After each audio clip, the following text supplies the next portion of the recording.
Hello, Warlords. Welcome to Saga Thursday. I'm your host, Raj. Today we're joined once again by Mr. Andy Lyons. How's it going, Andy? Yeah, great, thanks. Awesome. Andy's over in the UK, and we've chatted about battle boards and various things in the past, and now he's got something else he's cooked up, an event of his own, which, have you run Saga events previously? I know you're a prolific player. No, deep end. Always going at the deep end. Okay, so you're here to talk about the Masters. So are you actually running the Masters, or are you kind of like the PR for this? I'm organising, hoping to play. Obviously, Okay, I need to qualify for the team, but we'll have to see how that goes throughout the year. So organising it, setting everything out, and then hopefully getting to play some new players that I've not played before. Awesome, cool. So I like the creation story of the Saga Masters event. Can you kind of go into how this started? Yeah, I've been thinking about it for a couple of years. Because when we go around Europe and across to the States, we always get asked, what are the players like in other countries? You know, when we come to America, see what are the players like in Germany and the UK, and what's the standard like? Everybody wants to know how their national standard is compared to the other players around the world. So the best way to answer the question is to let everybody play each other. Okay, yeah. So I mentioned it in September to Alex Bushell, and he said, it's a fantastic idea, but if you leave it up to me, it won't happen, so go and do it. All right. I like that. So yeah. That's as big an endorsement as you can get. So it's fully backed, The Beast are on board, and Studio Tomahawk are on board. So that's all we need. Yeah, absolutely. That's really cool. So yeah, other games, I've seen have had Masters type events. I don't know if that's a UK type thing where they seem to originate, but we're doing it for Saga, which is really cool. And you posted, we've been trying to do this for a bit, but maybe 2 months getting it out there. So for folks that don't know, I guess, what are the details of it? Okay, so it's the first official Saga World Cup.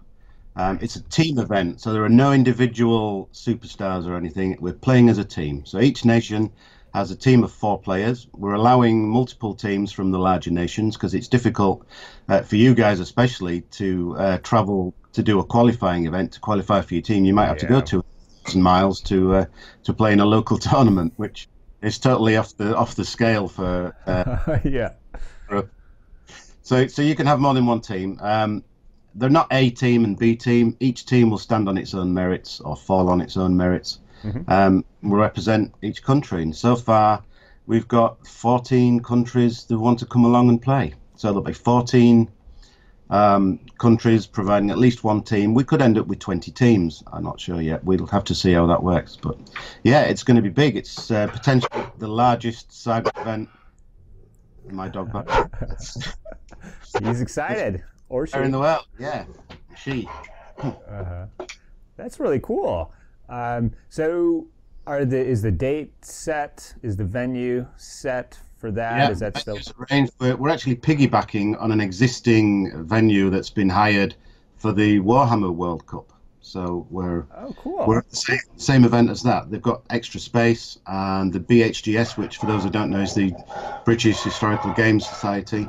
They're running some events there, and we're using their registration system and their admin to do it. So I don't need to do any admin for getting the hall sorted. That's all done for me, which is fantastic. Yeah.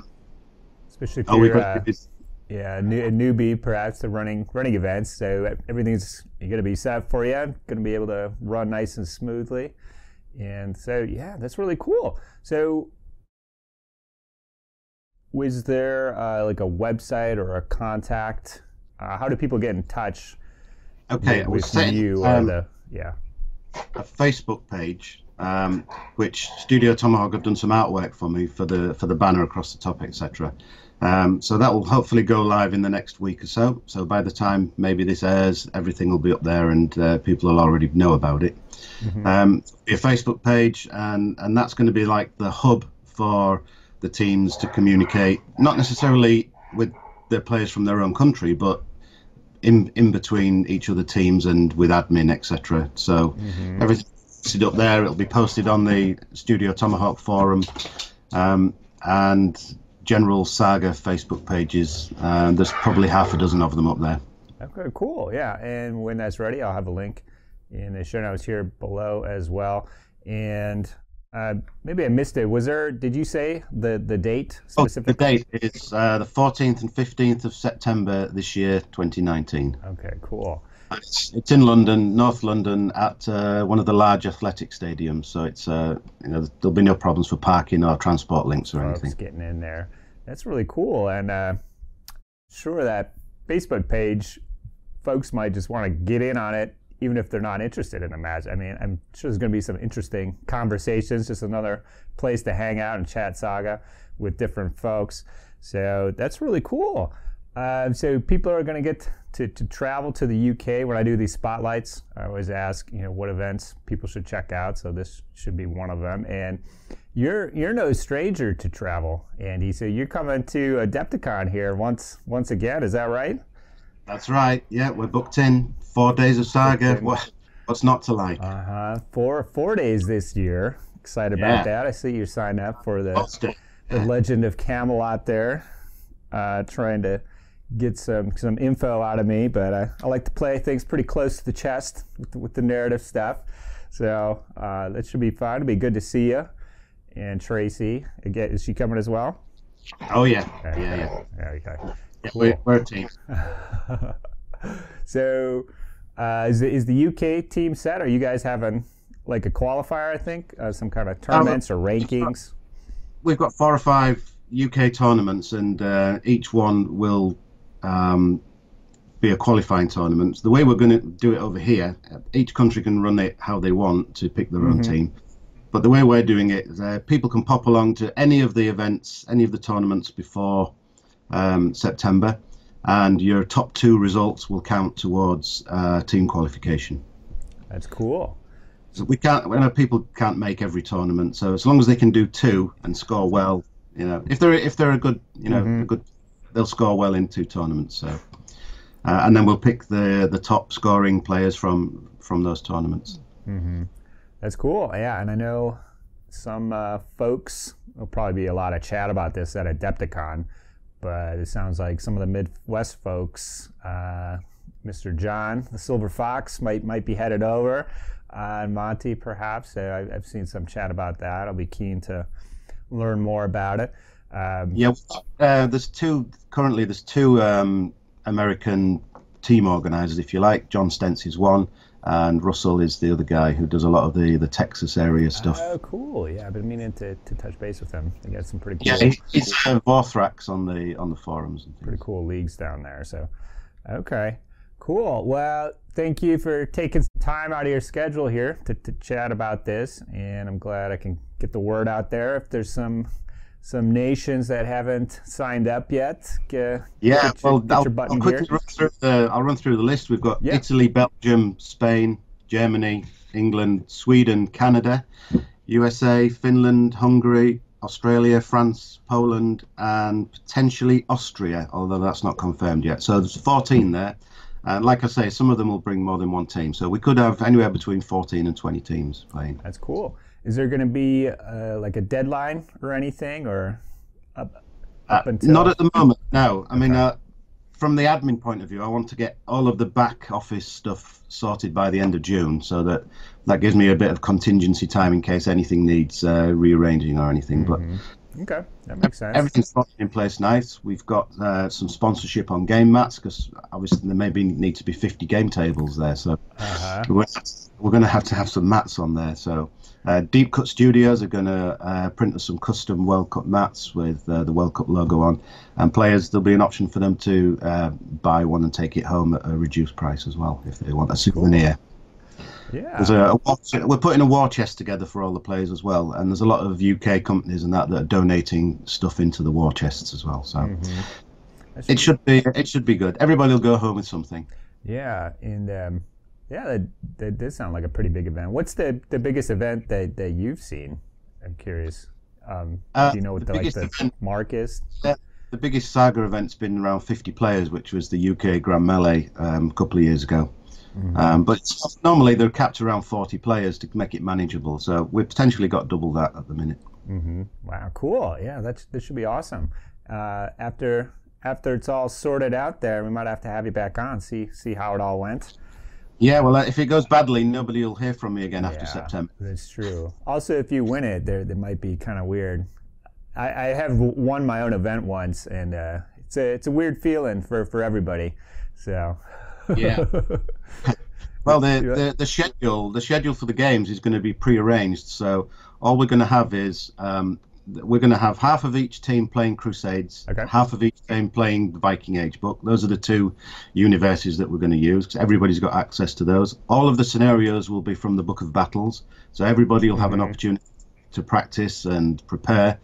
The schedule will be preset. There'll be no Swiss system or anything, so there'll be a schedule of all the games set up there. All they'll need to do is, before the first game, one member from each team will draw a letter out of a cup, and that's their letter, and then they can see players 1, 2, 3, and 4 for each team. So in the first game, Team A, player 1, will play Team G, player 2, and then for the next game, that player will then play Team F, table 16 or whatever, and you'll know exactly who you're going to play for the whole weekend, what your schedule is, what table you need to be at, so there'll be no delay in between games while that's really cool.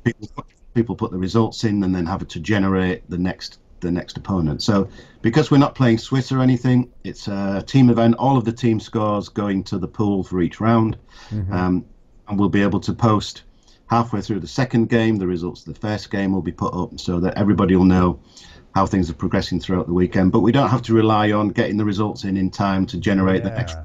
That's really cool. So is that the plan to do that at the start of the weekend, or is that going to be posted like weeks in advance? Or till I know exactly how many teams are there, I can't finalize the schedule of games. So once I know how many teams there are, the schedule of games will be there, but nobody will know who they're playing until the weekend when we draw your team letter out to see where you're appear on the schedule. So there'll be no, it's fixed, he's playing him because he knows, like he knows how he plays, etc. The whole schedule that is set out, everybody can have visibility of it, and then when we win, then when the English team win, there'll be no arguments. Well, hands off. It was set in advance. We all agreed to this. So that's pretty cool. That's an interesting idea, and definitely keep things going quickly and smoothly. From your part, it'll be easily, if you want to play, it sounds like you'll be able to jump in, no problem. They can minimize the amount of admin in between games. Once the tournament starts, all of the admin hopefully is done. So drawing the team letter out of the cup will be the last piece in the jigsaw, and then everything is fixed and in place for the whole weekend. Whoever wins at the end, that nation's team will then have the option to host next year's event. Okay, yeah, I was gonna mention that is the intent to kind of move around. So it sounds like that'll be an option for those folks if they want to take it on, the burden. If the Polish team win or the Swedish team win. If the Swedish team win, we could be playing in Oslo next year, which would be great. Oslo, isn't Oslo in Norway? I don't. You might have embarrassed me there. Oh, interesting. Yeah. Well, they might be. They might have a good deal. It'll be cold, whichever one it is. Yeah. It'll be cold. It's on the peninsula up there, wherever it is. Okay. Interesting. We don't have a Danish team yet, so I know there are some Danish players out there. So if anybody's watching and wants to organise a Danish team, that would be great. That's cool. Yeah. Was Russia on the list as well? No, there's no Russian team yet either, but it's getting it out there now. I've got a Q&A session with Wargames Illustrated about it in the next week or so, so hopefully it'll be in the next couple of months as well, notification in there, which might spare a few more people to see if they can pull a team together. Okay, that's really cool. So it's not going to be the Swiss matchup, winners versus winners, and I can see why that would be fine, because you have we need that, because we should have top players from every country. That's what I was going to say. So every game is against a good opponent. Yes. Kind of what I was getting at there. You're going to have a good matchups every round. If everybody sends They're kind of best players. You should have good matchups each round. So, yeah, that's cool. Well, I'm getting pretty excited about all this, just listening to it, and hope it goes well. It seems a long way, but September will soon come round. Oh, yeah, definitely coming up here. So, awesome. Well, thanks for coming on, Andy. I'll let you go. I'll see you in a couple weeks here for Adepticon. And I'll spend the rest of the day on my Adepticon display boards now. So yeah, good luck. We need 4 different ones this year. That's all. Wow. How many bags are you bringing? That's a. Well, I'll just have 1 pair of pants and 1 shirt. And this is the important stuff. Yeah. You'll sort it out when you get here. Okay, sounds good. Have to be ingenious with the traveling bag, a bit ingenious. So. Okay. Oh, sounds good. All right. Thank you, Andy. Thanks for coming on once again. Have a good one. See you guys. Soon. Cheers. Bye-bye. Saga!